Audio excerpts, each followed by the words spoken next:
Tenemos ahora.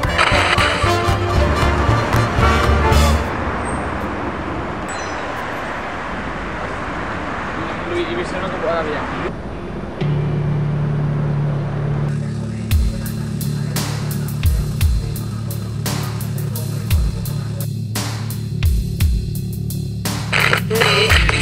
Parece poner igual, construccionan las casas, que no den becas, que no den nada.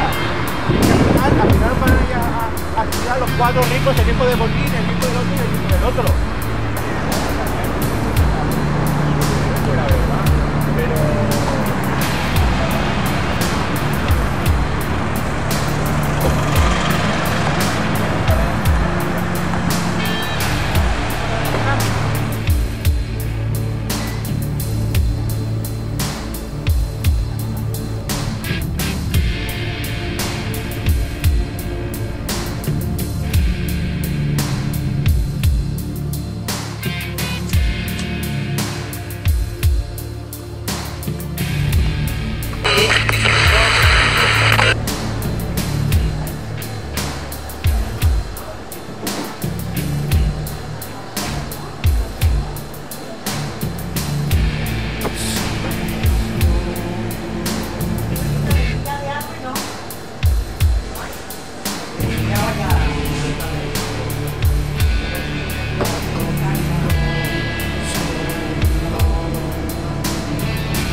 ¿Por qué yo me tengo que quitar y dejar que la universidad funcione normalmente cuando la universidad se va a la puta mierda?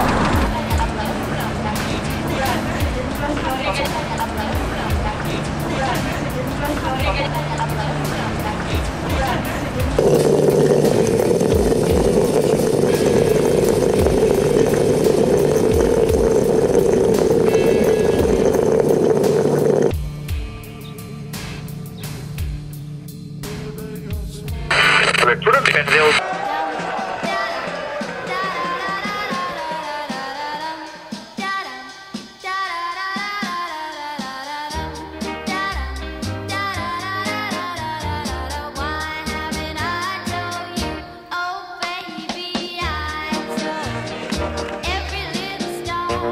Just